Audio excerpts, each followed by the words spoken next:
പ്രണയമഴ ഭാഗം 6. ആരാണ് ടീച്ചറമ്മേ ഈ ഷാരോൺ? ഭദ്ര ചോദിച്ചു. അവളോ? അവർ ചെറുതായി ചിരിച്ചു. ഇവിടുത്തെ രൂപേഷിന്റെയും കാശിയുടെയും അടുത്ത കൂട്ടുകാരിയാണ്. 3 പേരും ഒരുമിച്ചാ പഠിച്ചത്.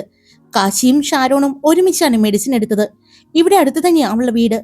ടീച്ചറമ്മ പുറത്തേക്ക് വിരൽ ചൂണ്ടി. നമ്മൾ ഇങ്ങോട്ട് വരുമ്പോ കണ്ടില്ലേ ഒരു വലിയ പഴയ മോഡൽ വീട്? ഇതുപോലെയല്ല, കുറച്ചുകൂടി പഴക്കം തോന്നുന്ന വലിയൊരു തറവാട് പോലെ. അവിടെയാണ് ഷാരോൺ. ആണോ? ഭദ്ര പതുക്കെ പറഞ്ഞു. പിന്നെ ആ സംസാരം ടീച്ചറമ്മ വേറെ വിഷയത്തിലേക്ക് മാറ്റി. ശാന്ത ചേച്ചിയും അതിലേക്ക് ചേർന്നു. പക്ഷെ ആ സമയം കാശി തന്റെ മുറിയിൽ കയറി വാതിലടച്ചിരുന്നു. റൂമിനുള്ളിൽ പാതി ഇരുട്ട്, പുറത്ത് മഴയുടെ ശബ്ദം മാത്രം. അവൻ പതുക്കെ നടന്ന് ബെഡിന്റെ അരികിൽ വന്ന് ഇരുന്നു. മുഖം മുഴുവനും ക്ഷീണമായിരുന്നു, കണ്ണുകളിൽ അസ്വസ്ഥത. അവന് തന്നെ അവനോട് ദേഷ്യം തോന്നുകയായിരുന്നു. എന്തിനാ ഞാൻ അവളോട് അങ്ങനെ പെരുമാറിയത്? ആ ചോദ്യം വീണ്ടും വീണ്ടും അവൻ സ്വയം ചോദിച്ചുകൊണ്ടിരുന്നു. ഭദ്രയുടെ അപ്പോഴത്തെ മുഖം, കണ്ണുകൾ നിറഞ്ഞ് ഭയന്നു പോയ പോലെ തന്നെ നോക്കി നിന്നത് അവൻ ഓർമ്മ വന്നു. അവൾ ഒന്നും ചെയ്തിരുന്നില്ല, എന്നിട്ടും തന്റെ മുഴുവൻ ദേഷ്യവും അവളുടെ മേൽ തീർത്തു. ആ ഓർമ്മ വന്നതും അവൻ ദേഷ്യത്തോടെ പിന്നിലേക്ക് വീണു. ബെഡിൽ കൈ ആഞ്ഞടിച്ചു. ആ! അടുത്ത നിമിഷം തന്നെ വേദന കൈയിലൂടെ പാഞ്ഞു. കാശി പെട്ടെന്ന് കൈ പിടിച്ചു. മുറിവ് പറ്റിയ വലത് കൈ. ബാൻഡേജിനിടയിൽ വീണ്ടും വേദന തോന്നി. അവൻ പല്ലുകൾ മുറുക്കി. പിന്നെ പതുക്കെ ആ കൈയിലേക്ക് നോക്കി. ആ നിമിഷം കോറിഡോറിൽ നിന്ന ഭദ്രയുടെ മുഖം ഓർമ്മയിൽ വന്നു. അവൾ ഭയത്തോടെയും ആശങ്കയോടെയും തന്റെ കൈയിലേക്ക് നോക്കിയിരുന്നു. അപ്പോൾ ആ കണ്ണുകളിൽ വെറുപ്പുണ്ടായിരുന്നില്ല, മറ്റെന്തോ ഭാവമായിരുന്നു.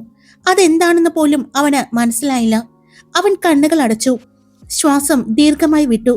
അപ്പോഴേക്കും മറ്റൊരു കാഴ്ച മനസ്സിലേക്ക് വന്നു. മഴ, ടീച്ചറമ്മ, ശാന്ത ചേച്ചി.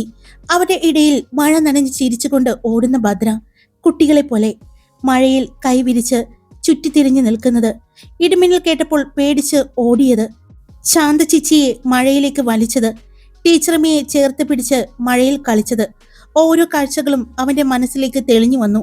അറിയാതെ അവന്റെ ചുണ്ടിൽ ഒരു ചെറിയ പുഞ്ചിരി വിരിഞ്ഞു. ഒരുപാട് നാളുകൾക്ക് ശേഷം ആ മുറിയിൽ അവൻ ചിരിച്ചു. പക്ഷെ അടുത്ത നിമിഷം തന്നെ ആ പുഞ്ചിരി മങ്ങി. ഡാമിറ്റ്! അവൻ കണ്ണുകൾ മുറുക്കി അടച്ചു. എന്തിനാ ഞാൻ അവളെക്കുറിച്ച് ഇങ്ങനെ ചിന്തിക്കുന്നത്? അവന്റെ ശബ്ദത്തിൽ ദേഷ്യം നിറഞ്ഞു. സാവിത്രിയെ മറക്കാൻ പാടില്ല, അവളെ മറക്കാൻ തനിക്ക് കഴിയില്ല. പക്ഷെ ഇപ്പോൾ മഴ ഓർക്കുമ്പോൾ പോലും മനസ്സിലേക്ക് വരുന്നത് ഭദ്രയുടെ മുഖം മാത്രമാണ്. മഴയെ ഒരുപാട് സ്നേഹിച്ച സാവിത്രി. താൻ ആദ്യമായി അവളെ കണ്ടതും ഒരു മഴയിൽ പട്ടുപാവാട ധരിച്ച് ഒരു ആട്ടിൻകുട്ടിയുടെ പുറകെ ഓടുന്ന സാവിത്രിയാണ്. അന്നവൾ +1 പഠിക്കുന്നത്. അവൾ ഓർമ്മയിലേക്ക് അവൻ പോകുമ്പോഴാണ് പെട്ടെന്ന് ഫോൺ റിങ് ചെയ്തത്. എടുത്തു നോക്കുമ്പോൾ ഹോസ്പിറ്റലിൽ നിന്നായിരുന്നു. വേഗം ഫോണിൽ സംസാരിച്ചു. പിന്നെ ഫോൺ വീണ്ടും വെച്ചതും വീണ്ടും ഭദ്രയുടെ മുഖം മനസ്സിലേക്ക് വന്നു. അതവനെ ഭയപ്പെടുത്തി. അവൻ പെട്ടെന്ന് എഴുന്നേറ്റ് ബാൽക്കണിയിലേക്ക് നടന്നു. ഡോറ് തുറന്നതും തണുത്ത കാറ്റും മഴയുടെ മണവുമൊക്കെ അകത്തേക്ക് കയറി വന്നു. അവൻ പതുക്കെ പുറത്തേക്ക് നോക്കി. ടീച്ചറമ്മയുടെ വീട്ടില് ഇപ്പോൾ ലൈറ്റുകൾ മാത്രം തെളിഞ്ഞു നിൽക്കുന്നു. കുറച്ചുനേരം അവൻ അങ്ങനെ തന്നെ നോക്കി നിന്നു. മനസ്സിൽ ഒരു വിചിത്രമായ ശാന്തതയും അതേസമയം പറയാനാകാത്ത അസ്വസ്ഥതയും നിറഞ്ഞു. ശാന്ത ചേച്ചിയെ കൊണ്ടുപോകാൻ വിജയൻ ചേട്ടൻ വന്നത് കുറച്ചു നേരം കഴിഞ്ഞായിരുന്നു. വാതിക്കൽ നിന്ന് രണ്ടുപേരും കുറച്ചുനേരം സംസാരിച്ചതിന് ശേഷം ശാന്ത ചേച്ചി ടീച്ചറമ്മയോടും ഭദ്രയോടും രാവിലെ വരാം എന്ന് പറഞ്ഞ് യാത്ര പറഞ്ഞു. അവരെ യാത്രയാക്കി വിട്ടതിന് ശേഷമാണ് ടീച്ചറമ്മയും ഭദ്രയും ഒരുമിച്ച് ഭക്ഷണം കഴിക്കാനായിട്ട് ഇരുന്നത്. പുറത്ത് മഴ ഇപ്പോഴും ചെറുതായി ചാറുന്നുണ്ടായിരുന്നു. ഭക്ഷണം കഴിച്ചു കഴിഞ്ഞ് ഭദ്ര പ്ലേറ്റുകൾ എടുത്ത് അടുക്കളയിലേക്ക് കൊണ്ടുപോയി. അപ്പോഴായിരുന്നു മുറ്റത്ത് ഒരു കാറ് വന്ന് നിർത്തുന്ന ശബ്ദം കേട്ടത്. ഈ നേരത്ത് ആരാ? ടീച്ചറമ്മ അത്ഭുതത്തോടെ പറഞ്ഞു. അവർ വേഗം എഴുന്നേറ്റ് വാതിലിനരികിലേക്ക് നടന്നു. ഡോറ് തുറന്നതും മുന്നിൽ കുടയും ചൂടി നിൽക്കുന്ന ഷാരോണിനെ കണ്ടു. ആഹാ, ഇപ്പോഴാണോ നിനക്ക് ഇങ്ങോട്ട് വരാൻ പറ്റിയത്? ടീച്ചറമ്മ പുഞ്ചിരിയോട് ചോദിച്ചു. ടീച്ചറമ്മേ!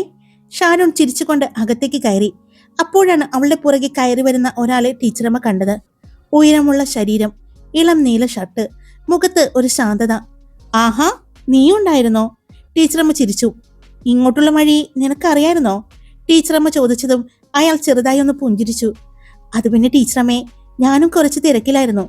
ഇന്ന് ഇവൾ വന്നപ്പോഴാ പറഞ്ഞത്, ടീച്ചറമ്മയെ കണ്ടിട്ട് കുറെ നാളായി എന്ന്. അപ്പൊ പിന്നെ ഒന്ന് കാണാമെന്ന് വിചാരിച്ച് ഇറങ്ങിയതാണ്. എന്നാ ഇരിക്കടാ, ടീച്ചറമ്മ സ്നേഹത്തോടെ പറഞ്ഞു. സോഫയിലേക്ക് കൈ ചൂണ്ടിയതും രണ്ടുപേരും ഇരുന്നു. അപ്പോഴായിരുന്നു അടുക്കളയിൽ നിന്നും ചൂടുവെള്ളവുമായി ഭദ്ര പുറത്തേക്ക് വന്നത്. സോഫയിൽ ഇരിക്കുന്ന രണ്ടുപേരെ കണ്ടതും അവൾ അവിടെ നിന്നു. ഷാരോൺ അവളെ കണ്ട് ചിരിച്ചു. ഇയാൾ എവിടെയാണല്ലേ താമസിക്കുന്നത്? ഇന്ന് രൂപേഷ് വിളിച്ചപ്പോ പറഞ്ഞിരുന്നു. ഇന്ന് കുറച്ചു മുമ്പ് ഞാൻ അവനെ ഒരു ആവശ്യത്തിന് വിളിച്ചിട്ടുണ്ടായിരുന്നു. അപ്പോഴാ പറഞ്ഞത് ടീച്ചറമ്മയ്ക്ക് കൂട്ടായി താനുണ്ടെന്ന്. ഭദ്ര ചെറുതായി ഒന്ന് പുഞ്ചിരിച്ചു. അതിനുശേഷം കുറച്ചു നേരം എല്ലാവരും ചേർന്ന് വിശേഷങ്ങൾ പറഞ്ഞിരുന്നു. ആ സംസാരത്തിനിടയിൽ ടീച്ചറമ്മ ഒരു കാര്യം ശ്രദ്ധിച്ചു. ഷാരോന്റെ ഏട്ടന്റെ കണ്ണുകൾ ഇടയ്ക്കിടെ ഭദ്രയിലേക്ക് പോകുന്നുണ്ടായിരുന്നു. അവൾ സംസാരിക്കുന്നത് ചിരിക്കുന്നത് എല്ലാം അവൻ നിശബ്ദമായി ശ്രദ്ധിക്കുന്നുണ്ടായിരുന്നു. മോളെ, ഇവർക്ക് കുടിക്കാൻ എന്തെങ്കിലും എടുക്ക്, ടീച്ചറമ്മ ഭദ്രയോട് പറഞ്ഞു. ഞാൻ കാപ്പി എടുക്കാം, ഭദ്ര പറഞ്ഞു. മഴയൊക്കെയല്ലേ, ഇപ്പൊ കാപ്പിയാ നല്ലത്. ഭദ്ര തലകുലുക്കി അടുക്കളയിലേക്ക് പോയി. അവൾ പോയതും ഷാരോൺ ടീച്ചറമ്മയെ ഒന്ന് നോക്കി. ടീച്ചറമ്മേ, ഈ ഭദ്ര എങ്ങനെയാ? ടീച്ചറമ്മയ്ക്ക് ആ ചോദ്യം കേട്ടതും ടീച്ചറമ്മയുടെ കണ്ണുകൾ ഒരു നിമിഷം ഷാരോന്റെ ഏട്ടന്റെ മുഖത്തേക്ക് നീങ്ങി.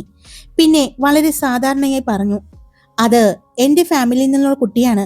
വിവാഹം കഴിഞ്ഞതാണ്. ഇപ്പോൾ ഭർത്താവുമായിട്ട് ഡിവോഴ്സാണ്. ആ വാക്കുകൾ കേട്ട നിമിഷം ഷാരോന്റെ ഏട്ടന്റെ മുഖത്തെ ഭാവം ചെറുതായി മങ്ങി. അത് ടീച്ചറമ്മ വ്യക്തമായി കണ്ടു. പക്ഷേ അവർ ഒന്നും അറിയാത്തതുപോലെ വീണ്ടും സംസാരിച്ചു തുടങ്ങി. അതെയോ, വിവാഹം കഴിഞ്ഞതാണോ? കണ്ടാ പറയില്ല, പക്ഷേ ഡിവോഴ്സ് ആയല്ലേ? അതാ ഈ ചെറുതിലെ പിടിച്ച് പെൺകുട്ടിയെ വിവാഹം കഴിപ്പിച്ചാലുള്ള പാട്, ഷാരോൺ പറഞ്ഞുകൊണ്ട് ദീർഘനിശ്വാസം വിട്ടു. ആ പിന്നെ ടീച്ചറമ്മേ, ഇന്ന് ഹോസ്പിറ്റലിൽ നടന്ന കാര്യം അറിഞ്ഞോ? ഷാരോൺ ചോദിച്ചു. ഭദ്രമോള് പറഞ്ഞിരുന്നു, ടീച്ചറമ്മ പതുക്കെ പറഞ്ഞു. എനിക്ക് അപ്പോഴേ മനസ്സിലായി കാര്യം എന്താണെന്ന് ഷാരോൺ. ടീച്ചറമ്മ ദീർഘനിശ്വാസം വിട്ടു. അതെ, അവന്റെ മനസ്സിൽ നിന്നും ആ കുട്ടി പോയിട്ടില്ല. പക്ഷേ ഭദ്രയെ കണ്ടിട്ട് എന്തിനാ അവൻ അങ്ങനെ റിയാക്ട് ചെയ്തത് എന്ന് എനിക്ക് മനസ്സിലാകുന്നില്ല, ഷാരോൺ പറഞ്ഞു. ടീച്ചറമ്മയും അതേ ചിന്തയോടെ തലകുലുക്കി. എനിക്കും അതാ മനസ്സിലാകാത്തത്. അപ്പോഴേക്കും ഭദ്ര കാപ്പിയുമായിട്ട് വന്നു. ചൂട് കാപ്പിയുടെ മണം ഹാളിൽ നിറഞ്ഞു. അവൾ എല്ലാവർക്കും ഒരു കപ്പ് കൊടുത്തു. അവൾ അവിടെ നിൽക്കുന്നതിനാൽ അതിനുശേഷം അധികമൊന്നും അവർ സംസാരിച്ചില്ല. ഷാരോന്റെ യാത്രയെക്കുറിച്ചും അവളുടെ ആശുപത്രി ഡ്യൂട്ടിയെക്കുറിച്ചും അവളുടെ ഏട്ടന്റെ ബിസിനസിനെ കുറിച്ചുമൊക്കെയായിരുന്നു പിന്നെ സംസാരം. കുറച്ചു നേരം കഴിഞ്ഞ് എന്നാൽ ഞങ്ങൾ ഇറങ്ങട്ടെ, ഷാരോൺ പറഞ്ഞു. ശരി മോളെ, ടീച്ചറമ്മ എഴുന്നേറ്റു. രണ്ടുപേരും പുറത്തേക്ക് നടന്നു. അപ്പോഴും ഷാരോന്റെ ഏട്ടന്റെ കണ്ണുകൾ ഭദ്രയിലേക്ക് തന്നെ പോകുന്നത് ടീച്ചറമ്മ ശ്രദ്ധിച്ചു. അത് കണ്ടതും ടീച്ചറമ്മ ചെറുതായി അവന്റെ മുന്നിലേക്ക് കയറി നിന്നു. എങ്ങനെയുണ്ട് ജോലിയൊക്കെ? ബിസിനസ്സൊക്കെ നന്നായിട്ട് പോകുന്നുണ്ടോ? ടീച്ചറമ്മ ചോദിച്ചു. അവൻ പുഞ്ചിരിച്ചു. നന്നായിട്ടാണ് പോകുന്നത് ടീച്ചറമ്മേ. അത്രയും പറഞ്ഞ് അവൻ കാറിലേക്ക് നടന്നു. കാറിൽ കയറുമ്പോഴും കാർ സ്റ്റാർട്ട് ചെയ്യുമ്പോഴും അവന്റെ നോട്ടം വീണ്ടും ഭദ്രയിലേക്ക് നീണ്ടു. കാറ് പോയി മറിഞ്ഞതും ടീച്ചറമ്മ അകത്തേക്ക് നടന്നു. അത് ഷാരോന്റെ ഏട്ടനാണ്. അവർ ഭദ്രയോട് പറഞ്ഞു. നമ്മളന്ന് നമ്മുടെ ഷോപ്പിൽ പോയില്ലേ, അവിടെ അടുത്ത് ഒരു വലിയ ജ്വല്ലറി കണ്ടില്ലേ, അത് അവന്റെയാണ്. 2 ഷോപ്പുകളുണ്ട്. ആണോ? ഭദ്ര അത്ഭുതത്തോടെ ചോദിച്ചു. ടീച്ചറമ്മ ചെറുതായി ഒന്ന് ചിരിച്ചു. എന്നാ മോള് പോയി കിടന്നു, മഴ നനഞ്ഞതല്ലേ. ഭദ്ര പുഞ്ചിരിച്ചുകൊണ്ട് എഴുന്നേറ്റു. ടീച്ചറമ്മയുടെ കൈ പിടിച്ചു. ഗുഡ് നൈറ്റ് എന്ന് പറഞ്ഞ് അവൾ മുകളിലേക്ക് പോയി. റൂമിലേക്ക് കയറിയതും അവൾ ജനാല തുറന്നു. പുറത്തു നിന്നുള്ള തണുത്ത കാറ്റ്, മഴയുടെ മണം ചേർന്ന് റൂമിലേക്ക് ഒഴുകി വന്നു. അവൾ കുറച്ചുനേരം അങ്ങനെ തന്നെ ജനാലയ്ക്കരികിൽ നിന്നു. ആ കാറ്റ് മുഖത്ത് തഴുകുമ്പോൾ മനസ്സും ശാന്തമായി പോകുന്ന പോലെ തോന്നി. ദൂരത്ത് മഴത്തുള്ളികൾ മേൽക്കൂരയിൽ വീഴുന്ന ശബ്ദം, ഇടയ്ക്കിടെ മിന്നൽ. അവൾ കണ്ണുകൾ അടച്ചു. പിന്നെ പതുക്കെ ജനൽ അടച്ചു ബെഡിലേക്ക് വന്ന് കിടന്നു. പക്ഷേ കണ്ണുകൾ അടച്ചിട്ടും ഇന്നത്തെ ദിവസം മുഴുവൻ അവളുടെ മനസ്സിലൂടെ കടന്നുപോയി. പ്രത്യേകിച്ച് ആ കണ്ണുകൾ, കാശിനാഥന്റെ ആ ഭാവങ്ങൾ. രാവിലെ 6 മണിക്ക് അലാറം അടിച്ചപ്പോഴാണ് അവൾ പതുക്കെ കണ്ണു തുറന്നത്. മഴ പെയ്ത് രാത്രിക്ക് ശേഷമുള്ള ആ രാവിലേക്ക് ഒരു പ്രത്യേക ശാന്തതയുണ്ടായിരുന്നു. അവൾ കുറച്ചു നിമിഷം അങ്ങനെ തന്നെ കിടന്നു. പിന്നെയാണ് തലയണക്കരികിൽ വെച്ചിരുന്ന ഫോൺ എടുത്തത്. സ്ക്രീനിൽ കുറച്ച് മിസ്ഡ് കോൾ. അത് കണ്ടതും അവളുടെ ചുണ്ടിൽ ചെറിയൊരു പുഞ്ചിരി വിരിഞ്ഞു. സംഗീത. അവൾക്കറിയാം ആ നമ്പറിലേക്ക് ഇങ്ങനെ തുടരെ തുടരെ വിളിക്കാനുള്ളത് ഒരാൾ മാത്രമാണെന്ന്. അവൾ വേഗം ഫോൺ തിരിച്ചു വിളിച്ചു. ഹലോ. അവിടെ നിന്നും സംഗീതയുടെ ശബ്ദം കേട്ടതും ഭദ്രയുടെ മുഖം തെളിഞ്ഞു. നീ എപ്പോഴാ വരുന്നത്? ഭദ്ര ചോദിച്ചു. അവൾ ഫോണിൽ സംസാരിച്ചുകൊണ്ട് തന്നെ എഴുന്നേറ്റ് ബാൽക്കണി ഡോറ് തുറന്ന് പുറത്തേക്കിറങ്ങി. കാറ്റിൽ നനവിന്റെ മണം, പുറത്ത് ചെടികളിൽ തങ്ങി നിൽക്കുന്ന മഴത്തുള്ളികൾ. ഞാൻ ഉച്ചയ്ക്ക് ട്രെയിൻ കയറും, വൈകുന്നേരത്തോടെ എത്തും. ഭദ്ര, ഞാനൊരു കാര്യം പറയാൻ മറന്നു. എന്താ? ഇന്നലെ ആ പോലീസുകാരനില്ലേ, രവിശങ്കർ, അയാൾ വീണ്ടും വന്ന് എന്നെ കണ്ടു. അത് കേട്ടതും ഭദ്രയുടെ മുഖം ചെറുതായി മങ്ങി. എന്തിന്? നിനക്ക് കുഴപ്പമൊന്നുമില്ലല്ലോ, നീ എവിടെയാ, പിന്നെ ശ്യാം നിന്നെ അന്വേഷിച്ച് നടക്കുകയാ എന്നൊക്കെ പറഞ്ഞു. ഭദ്ര ഒന്നും പറഞ്ഞില്ല. അവളുടെ കണ്ണുകൾ പതുക്കെ അപ്പുറത്തെ വീട്ടിലെ ജനാലയിലേക്ക് നീങ്ങി. പിന്നെ സംഗീത വീണ്ടും പറഞ്ഞു, നിന്റെ നമ്പർ വീണ്ടും ചോദിച്ചു. ഞാൻ നിന്നോട് ചോദിച്ചിട്ട് തരാന്ന് പറഞ്ഞു. അപ്പോ നീ പറഞ്ഞോ നിനക്ക് ഞാൻ എവിടെയാണെന്ന് അറിയാമെന്ന്? അത് ഞാൻ പറയാതെ തന്നെ അയാൾക്കറിയാം. ഭദ്ര കുറച്ചു നിമിഷം മിണ്ടാതെ നിന്നു. പിന്നെ പതുക്കെ പറഞ്ഞു, ശരി, നീ നമ്പർ കൊടുത്തോ. ഉറപ്പാണല്ലോ? നമുക്ക് ബുദ്ധിമുട്ടൊന്നും ഉണ്ടാക്കില്ലല്ലോ? അല്ലെങ്കിൽ ടീച്ചറമ്മയുടെ നമ്പർ കൊടുക്കണോ? വേണ്ട, ഭദ്ര ഉടൻ തന്നെ പറഞ്ഞു. അമ്മ ഇതിലേക്ക് വലച്ചെഴുക്കണ്ട, നീ എന്റെ നമ്പർ തന്നെ കൊടുത്താൽ മതി. ശരി. സംഗീത വീണ്ടും പഴയ ആവേശത്തിലേക്ക് മടങ്ങി. ഞാൻ വന്ന ടീച്ചറമ്മയുടെ വീട്ടിൽ നിൽക്കില്ലാട്ടോ. ഭദ്ര ചിരിച്ചു. അറിയാം, അവിടെയാണ് എന്റെ തറവാട്. അവിടെ ചെന്നില്ലെങ്കിൽ എന്നെ എല്ലാവരും കൂടി ചേർന്ന് ഇടിക്കും. അവളുടെ വാക്കുകൾ കേട്ട് ഭദ്രയ്ക്ക് ചിരി വന്നു. അച്ഛൻ ആദ്യം പറഞ്ഞത് എന്താണെന്നറിയോ? ഹോസ്റ്റലിലൊന്നും പോകണ്ട, തറവാട്ടിൽ തന്നെ നിൽക്കണമെന്ന്. പിന്നെ അച്ഛന്റെ റിട്ടയർമെന്റും അധികം നാളില്ലല്ലോ, അതൊക്കെ കഴിഞ്ഞാ ഇങ്ങോട്ട് മാറാന്നാ പറയുന്നത്. നീ എത്തുമ്പോ എന്നെ വിളിക്കണം. ഭദ്ര പറഞ്ഞു. ഞാൻ വരാം. അയ്യോ വേണ്ടേ, ഞാൻ വന്നോളാം. നീയാണ് ആ നാട്ടിലെ പുതിയ ആള്, ഞാനേ ആ നാട്ടുകാരിയാണ്. എങ്ങനെയുണ്ട് അവിടെ? കുഴപ്പമില്ല, നന്നായിട്ട് പോകുന്നുണ്ട്. അപ്പൊ നീ എപ്പോ ജോയിൻ ചെയ്യും? നാളെ രാവിലെ. പിന്നെയും കുറച്ചു സമയം ചിരിച്ചും കളിച്ചും അവർ ഫോൺ വെച്ചു. അതേസമയം ശ്യാം രാവിലെ തന്നെ റെഡിയായി താഴേക്ക് ഇറങ്ങി വരികയായിരുന്നു. അവനെ കണ്ടതും നീ എവിടേക്കാ പോകുന്നത്? അമ്മ ചോദിച്ചു. ബാങ്കിലേക്ക്, അവൻ ചെറിയൊരു ശബ്ദത്തിൽ പറഞ്ഞു. ഇനിയും പോയില്ലെങ്കിൽ ശരിയാവില്ല. അമ്മ അവനെ കുറച്ചു നിമിഷം നോക്കി നിന്നു. പിന്നെ പതുക്കെ ചോദിച്ചു, ഭദ്രയുടെ ഡിവോഴ്സ് പേപ്പറിൽ സൈൻ ചെയ്ത് കൊടുത്തില്ലേ? ആ ചോദ്യം കേട്ടതും ശ്യാമിന്റെ മുഖം ഒന്ന് മങ്ങി. അമ്മ, ഇനി അത് മുന്നോട്ട് കൊണ്ടുപോകണ്ട, അമ്മ ഉറച്ച ശബ്ദത്തിൽ പറഞ്ഞു. ഡിവോഴ്സ് ആയതോടെ എത്രയും പെട്ടെന്ന് മീരയുടെ കാര്യം നോക്കാം. ശ്യാം തലയുയർത്തി അമ്മയെ നോക്കി, പക്ഷേ ഒന്നും പറഞ്ഞില്ല. നീ തന്നെ വരുത്തിയ പ്രശ്നമാണ്. അമ്മയുടെ ശബ്ദത്തില് വിഷമമുണ്ടായിരുന്നു. ഇപ്പോ അതൊക്കെ ശരിയാക്കേണ്ടതും നീ തന്നെയാണ്. അതും പറഞ്ഞ് അവർ തിരിഞ്ഞു നടന്നു. ശ്യാം അവിടെ തന്നെ നിൽക്കായിരുന്നു. ഒരു തെറ്റ് ജീവിതം മുഴുവൻ മാറ്റിമറിച്ച ഒരു തെറ്റ്. അതൊക്കെ ശരിയാക്കാൻ ഇനി വൈകിപ്പോയി എന്ന തോന്നല് അവന്റെ ഉള്ളിൽ വേദന തോന്നി. ബാങ്കിലേക്ക് എത്തിയപ്പോഴാണ് മീരയെ കണ്ടത്. അവൾ കസേരയിൽ ഇരിക്കുകയായിരുന്നു. ശ്യാമിനെ കണ്ടതും പെട്ടെന്ന് എഴുന്നേറ്റു. അവൻ അവളെ നോക്കാതെ അവന്റെ ക്യാബിനിലേക്ക് പോയി. പെട്ടെന്ന് അവൾ ക്യാബിനിലേക്ക് കടന്നു. അമ്മായി പറഞ്ഞിരുന്നു നമ്മുടെ വിവാഹകാര്യം വേഗം ശരിയാക്കാമെന്ന്, അവൾ ചിരിച്ചുകൊണ്ട് പറഞ്ഞു. ശ്യാം ഒന്നും പറഞ്ഞില്ല. ഇന്ന് പറ്റുമെങ്കിൽ ആ ഡിവോഴ്സ് പേപ്പറിൽ സൈൻ ചെയ്ത് കൊടുക്കണേ, അവൾ വളരെ സ്നേഹത്തോടെ പറഞ്ഞു. ശ്യാം അവളുടെ മുഖത്തേക്ക് ഒന്ന് നോക്കി. പിന്നെ വീണ്ടും തന്റെ ഫയലിലേക്ക് കണ്ണു മാറ്റി. ആ നിശബ്ദത മീരയ്ക്ക് ഇഷ്ടമായില്ല. പക്ഷേ അവൾ അതൊന്നും പുറത്ത് കാണിച്ചില്ല. അതേസമയം ഭദ്ര ആശുപത്രിയിൽ ഡ്യൂട്ടിക്ക് കയറിയിരുന്നു. ഇന്ന് കണ്ണന്റെ ഡിസ്ചാർജ് ഡേ ആയിരുന്നു. ചേച്ചി, ഇനി ദിവസവും വിളിക്കണം, കണ്ണൻ ചെറിയൊരു വിഷമത്തോടെ പറഞ്ഞു. ഭദ്ര ചിരിച്ചു. വിളിക്കും. അവൾ അവന്റെ നമ്പർ വാങ്ങി. വീട്ടിൽ ശ്രദ്ധിക്കേണ്ട കാര്യങ്ങൾ എല്ലാം പറഞ്ഞു കൊടുത്തു. കണ്ണൻ പോയതിനു ശേഷം വീണ്ടും അവൾ ആ പ്രായമുള്ള അപ്പച്ചന്റെ വാർഡിലേക്ക് തിരിഞ്ഞു.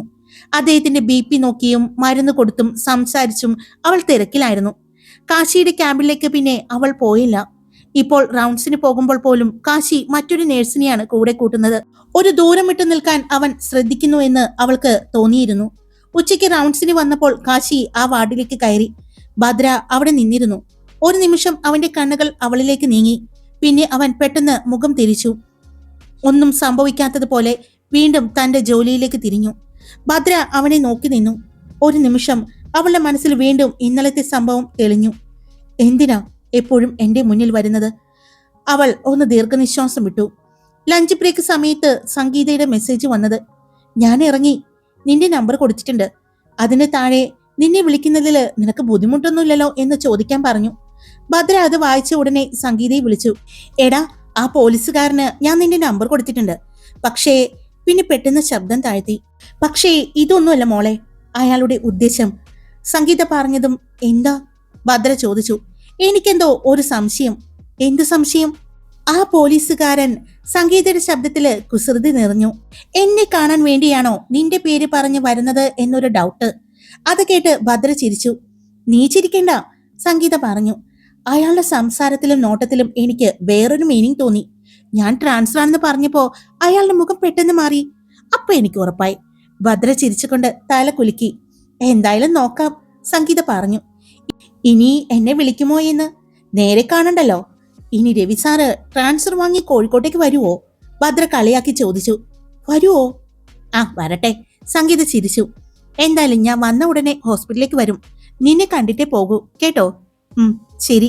ഭദ്ര ചെറുതായി പുഞ്ചിരിച്ചുകൊണ്ട് ഫോൺ കട്ട് ചെയ്തതും അവളുടെ മുഖത്ത് ഏറെ നാളുകൾക്ക് ശേഷം ഒരു തെളിച്ചം ഉണ്ടായിരുന്നു. സംഗീത വരുന്നു. ഇനി ഈ നഗരത്തില് അവൾ ഒറ്റയ്ക്കാവില്ല. ഹായ്, എല്ലാവരും സുഖമായിട്ടിരിക്കുന്നു? ഞാൻ സുഖമായിട്ടിരിക്കുന്നു. അപ്പൊ സ്റ്റോറി ഇട്ടിട്ടുണ്ട്. ഹൃദയത്തിൽ സൂക്ഷിക്കാൻ എന്ന സ്റ്റോറി ഇനി വളരെ ഒരുപാട് സസ്പെൻസുകൾ നിറഞ്ഞ വഴിയിലൂടെയാണ് പോകുന്നത്. അപ്പൊ എല്ലാവരും കേൾക്കുക. രാവിലെ ഉണ്ടാവും കേട്ടോ ആ സ്റ്റോറി. അപ്പൊ എല്ലാവരും സബ്സ്ക്രൈബ് ചെയ്യാനും ഹൈപ്പ് ചെയ്യാനും ലൈക്ക് ചെയ്യാനും മറക്കരുത് കേട്ടോ. നിങ്ങളുടെ അഭിപ്രായങ്ങൾ കമന്റ് ആയിട്ട് പറയാനും മറക്കല്ല. Love you all. ബൈ.